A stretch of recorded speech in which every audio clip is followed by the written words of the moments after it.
মানে সামান্য একটা ম্যাজিকের কারণে কি হয়ে গেছে দেখুন। আজকে এ ম্যাজিক করে গলার ইসে দড়ি লাগিয়ে দেখাতে গেছিল বাচ্চাকে, তো সেই এসে ফাঁস লেগে গেছিল, সেটাও সে ঠিক করে খুলতে পারেনি। তো সেই কারণে আজকে সে প্রতিবন্ধী, তো ঘরের বিছানায় পড়ে আছে। এখন সে নড়াচড়া করতে পারছে না, তার কথা পুরো বন্ধ হয়ে গেছে। সে কিন্তু দিব্যি পুরস্কার আপনাদের মাঝে হাজির হয়ে গেছি নতুন একটা ভিডিও নিয়ে। দেবকুমার ফিজিক্যাল এক্সারসাইজে আরো একবার ওয়েলকাম জানিয়ে আমরা আমাদের ভিডিও শুরু করছি। বিভিন্ন জায়গায় বিভিন্ন রকমের প্রতিবন্ধী বাচ্চাদেরকে দেখাই, স্ট্রোকের রুগী দেখায়। আজকে আমরা দেখাবো যে মানে সামান্য একটা ম্যাজিকের কারণে কি হয়ে গেছে দেখুন।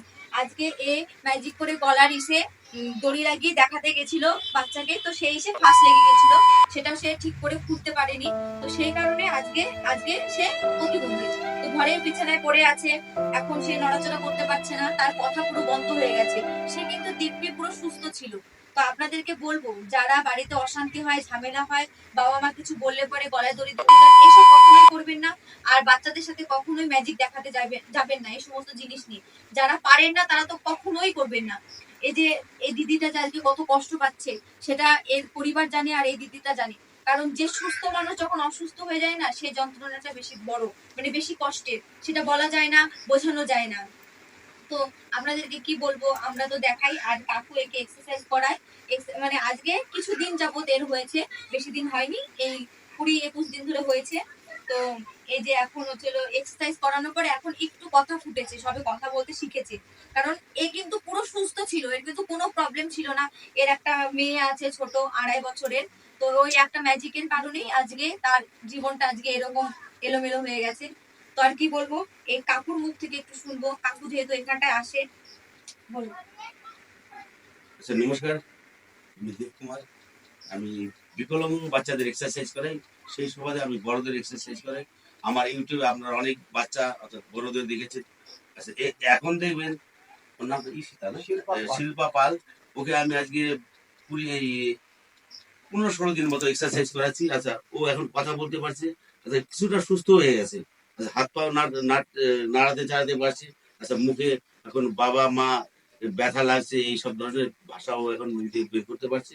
আচ্ছা, ও আস্তে আস্তে সুস্থ হয়ে যাবে, এটা আমি ঈশ্বরের কাছে কামনা করছি। বয়সটা খুব বেশি না মেয়েটার বয়স আপনার ওই 23 বছর বয়স। হ্যাঁ, একটা বাচ্চাও আছে ওর ছোট, কিন্তু ওকে এখন এক্সারসাইজ অর্থাৎ নীলরতনে ওর ট্রিটমেন্ট হয়েছে। ওইখান থেকে ডাক্তারবাবুরা বলে দিয়েছে এক্সারসাইজের মাধ্যমে ও ঠিক হয়ে যাবে। সেই জন্য আমি এক্সারসাইজ করাই। ইউটিউবে আপনারা এই মেয়েটাকে দেখতে পারবেন, আপনারা দেখবেন, লাইক করবেন, কমেন্ট করবেন, যেটা করলে আর কি এইসব মানুষের পাশে আমি দাঁড়াতে পারি সেটা আপনারা দেখবেন। নমস্কার বলে আমার ভিডিওটা এখন ও কিছু বলবে। আমি বলছি, আপনাদের কাছে বারবার বলছি, আপনারা আমাদের এই ভিডিওগুলো শেয়ার করবেন, যাতে আরো বিভিন্ন লোকের মাঝখানে আমাদের ভিডিওগুলো পৌঁছে যায় এবং তারা সতর্ক হয়ে যায়। আজকে আপনারা দেখতে পাচ্ছেন যে একটা ম্যাজিকের কারণে কত বড় দুর্ঘটনা ঘটে গেছে। তো আমরা চাই যে আপনারা ভিডিওটা শেয়ার করুন, যাতে আরো মানুষ এই জিনিসগুলো না করে। অনেক সময় কি হয়, অনেক গরমের সময় সে দেশলাই দিয়ে বাচ্চারা টোক্কা দিয়ে খেলা করে, তখন কিন্তু সেই সময় বাচ্চাদের গায়ে আগুন লেগে যায়। তো আপনাদেরকে বলছি, এই যে পুজোর সময় বাজি ফাটানো হয়, এই জিনিসগুলো আপনারা খুব সাবধান এবং ভালোভাবে করবেন, সুস্থভাবে, নিজে সেফ তো সবকিছু সেফ। তো যাই হোক, এই বলে আজকে আমাদের ভিডিওটা এখানটায় শেষ করছি।